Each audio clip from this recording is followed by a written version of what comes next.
Hey everybody, what's going on? It's Big for One Gaming here. Welcome back to episode number 9 of our Zero Overall Dynasty here on College Football 26. If you guys did miss last episode, we kind of went over, I guess, the first 4 games of the season. Now we get into the middle of the season after going 4-0 here in this season. Obviously, our first game is going to be against Sam Houston in this one. And hopefully we can go 5-0 here on the season, this time on the road. And here on third down and goal, we run a QB blast that's going to get into the end zone for a touchdown. So that is Sam's touchdown for rushing-wise. It's one of his first on the year. Jumping ahead, though, it is third down and 6 from the 17. Sam Houston down 7-3. They throw it up. Willett comes down with the interception. Unfortunately, does not go all the way for the pick 6. He does get stopped at the 32, but it is still a pretty good play. A couple plays later, we go on the RPO. We actually hand it off, and Blumberg finds the end zone for the touchdown to give us a 14-3 lead here in the first quarter. Jumping ahead to the second quarter, we hit our tight end who gets wide open on his route, and we have a 21-3 lead here in the first half over Sam Houston. And again, still just like that with 2 minutes to go here in the first half. Still 21-3. The defense played out of their mind in this game. We throw it up. We actually come down with it for the touchdown, and we just throw it into the grass over there with no one over there. But 28-3, though, Sam Houston does get one back. They get one just before the half, and they will make it 28-10 at the half. But with 41 seconds, we get a field goal. So make it 31-10. They throw this one up over the left side to start the third quarter, and they get in the end zone for a touchdown in a minute 10 pretty much here in the third quarter. So 34-17 here, jump a little bit ahead after we got a field goal heading into the fourth. 3:47 to go. First and goal, they decide to run it, and we sent a blitz. We got home, but they're going to go no huddle. So we're stuck in this same formation. We could have changed it, but I liked how we had the last one. But a good route by the tight end. He finds them. That's a touchdown. But 34-27, Sam Houston made a game late. They decide to run the ball on 4th and 3. He was marked short, and Omaha Orbits would walk away with a win on the road, 5-0, almost blowing this one. It was very, very close. But we will get the win by 7, 34-27 here in this one. We had some good stats on this game as well. Sam, 23 of 28, 266, 2 touchdowns, 2 picks. Emmanuel had over 100 yards. Rochelle also had 67. Hyman had over 136 yards. 1 touchdown was by Boykins.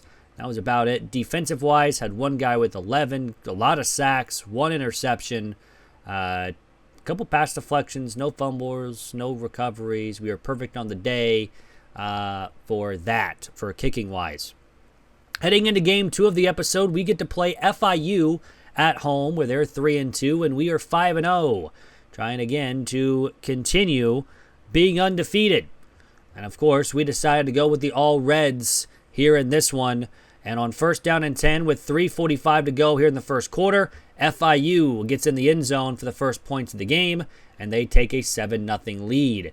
Nothing really went right for us here in this one at all until later on, but we tried to throw it up to the slant route. It gets picked off, and FIU has close field. But jumping ahead of the second quarter, still only 10-0 after we forced a field goal. Blumberg gets in the end zone for a touchdown to cut the lead down to 3. So the defense did their job, and we get the ball with 7 seconds left. Hyman on the slant, gets open, touchdown, we take the lead. Somehow, some way, we have a lead in this one. It was a bad game overall, and still, same thing. Jumping ahead to 2 minutes left to go in the third, it's 14-13 after they got a field goal. And they would go on the RPO, and they just decided to go on a go route, and we just couldn't do anything. They score a touchdown. It's now 20-14. It would be 23-14 before we even do anything in the fourth quarter. Pretty much almost the start. Rochelle, I don't know how you say his name, but he gets the touchdown, and all of a sudden, it's a 3-point game. So we decide, hey, let's go for 2. even if we don't get it, it's going to be fine. We just need a field goal next drive. We end up not getting it, and that does come back to bite us. Because the next play after the kickoff, 23-20 lead for FIU, they hand it off, or they don't hand it off. It's their quarterback that runs with it, just completely phases through a guy and then breaks a tackle and is going to run 82 yards down the sideline and take a 10-point lead on us at home as well. And that was not a fun little play. But with 3:45 to go here in the game, 30-20 still, we hand it off to Rokel, I don't know how you say his name, but he finds the end zone for a touchdown. Maybe I have to start pronouncing it correctly because he finds the end zone. 33-27, after we force another field goal, we have a chance to take the lead. We go play action. We hit Hyman on the right side. That is a touchdown. And all of a sudden, we have a 1-point lead pending the extra point, which we do get. On 3rd down and 8, though, he throws it up to their receiver that's been killing us all day, wins the 50-50 ball, and just like that, they are in field goal range with 13 seconds to go and one timeout. All we need now is a fumble or something crazy to happen where he loses yards. They do lose yards, and it's actually going to be a field goal attempt here with 10 seconds to go. However, I was hoping for more yards lost than just the one, but they will end up kicking a field goal here to take the lead, 36-34, and of course we cannot do anything here in this one at all after the kickoff. We're showing the last 7 seconds here because might as well, right? We get one more play, see if we can't do anything with the Hail Mary. See if maybe something happens. Maybe they don't cover anybody and we can get a touchdown. But they cover everybody. We decide to throw it up. Boykins does not come down with it. And FIU gives us our first loss of the season, 36-34. So, I mean, if we got that 2-point conversion, man, we would have tied the game. But it was such an unfortunate game for us. We couldn't. We had to play better. 38-54, 346, 2 touchdowns, 1 interception for Sam. Emmanuel had 10 for 32. Rokel, 9 for 81. Neely and Hyman both had 10 catches and 86 yards. Neely had 11 catches, but we allowed a lot of sacks today. Defense had 2 guys with 10 tackles. Only had the 1 sack, no picks, 3 deflections. That is it. And we really don't want to go over this one. But heading into game number 3, we get Delaware. They are 2-4 on the season, and hopefully we can avenge our only loss. And of course, we bring out the white jerseys and white pants here for this one against Delaware on the road. So hopefully we can come away with a win and be 6-1 here on the season. And on 1st down and goal, we're going to run it up the middle, and Emmanuel finds the end zone for a touchdown. And just like that, we have a 7-0 lead. Couple plays later, it's another rushing touchdown for Emmanuel. He stayed healthy in this one, and that was a big, big get for us because he went off. Still first quarter, 2 minutes to go, and he's going to get his 3rd of the game and 3rd of the quarter. 10 rushes, 49 yards, and has 3 touchdowns. Now heading into the 2nd quarter, Emmanuel is like, you know what? Just give me the ball, and we are going to be just fine because he's going to get his 4th rushing touchdown of the half and first one of the 2nd quarter. But 28-0, we decide just to throw the ball up, and Boykins does not get to the ball. It is going to be picked for the first time here in this one. He returns it all the way to the 50. So Delaware has a chance to make this a game again. However, they would only get a field goal. And now we're at the 30-yard line with 17 seconds to go. We decide to throw the football. We have a man open. It is Hyman who scores another touchdown, the 5th one of the game for this offense. And, of course, jumping ahead to the 4th quarter, it's 38-3. Here in the 4th quarter, all of the backups are in already. And we decide to hit our backup tight end of Casey, who finds the end zone for a touchdown. And we are going to demolish Delaware 45-3 here. and avenging our only loss of the season after last week. But honestly, 6-1 on the season is very, very good. We got one more game after this one to see if we can go 7-1.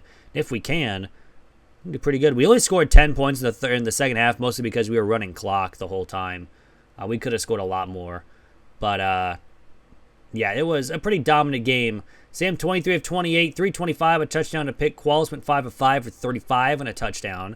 Manuel 18 for 64 with 4 touchdowns. Bloomberg 13 for 53. Hyman 8 for 157. Casey had 2 catches for 1 yard and a touchdown. Kind of insane. Defensive-wise, no one had over 10 tackles. A lot for a loss. 2 sacks. No picks. 1 forced fumble, but we didn't recover it. But we were perfect on the day for kicking. We didn't punt, I don't believe. But heading into the final game of the episode, we get 4-4 Central Michigan. A win here would put us in a good spot, going 7-1 and having only 4 games to go here in this season. And if we can win that, win the CUSA again, and maybe make the College Football Playoff, we're probably moving conferences. But here on 2nd down and 4 here with Omaha, we are at the 25-yard line of Central Michigan. Rerun a play-action pass. We have a man open in the corner. It's Hyman who finds the end zone for the touchdown. And we take an early 7-0 lead here on the road. Still 7-0, jumping to about 3 minutes to go here in the first quarter. Rerun right up the middle. Emmanuel breaks 4 tackles to get into the end zone. He wanted that touchdown. And just like that, it is 14-0 here in the first quarter. But again, jumping ahead, 15 seconds to go here in the first quarter. It's still 14-0. The defense, again, was insane. We throw it over the middle. It's Neely. Touchdown, 21-0. It is an insane season so far here for this offense. An insane 4-game stretch besides the FIU game. But with 6 minutes to go here in the first quarter, or in the first half, excuse me, it's 2nd down and 5. We decide to run the RPO or the jet touch pass, and it just goes absolutely nowhere. So on 3rd down and 8, we have to make something shake. And unfortunately, it does not shake very, very well for us because we decide to throw it right side, and it just Neely doesn't even go for the ball. And we have to tackle him with Sam, who just barely makes the play. So still 21-0 here.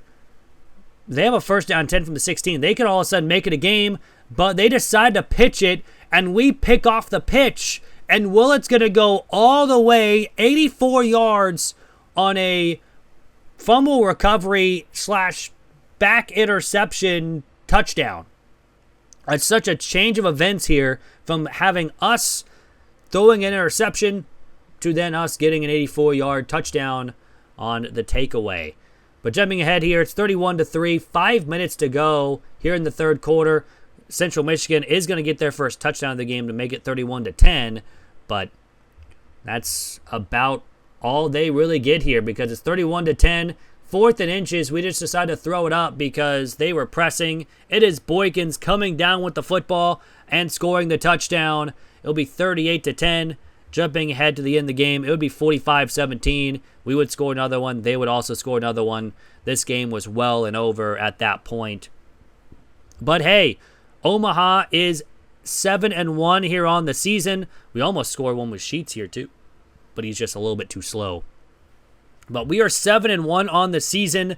Looking forward to trying to sneak into the college football playoff here with this team. And if we can, that would be cool because both teams score 14 points in the second half, but we kind of dominated in the first half in this one. They really didn't throw very much. They only threw 12 times. We threw 34, 265, 4 touchdowns, 2 interceptions.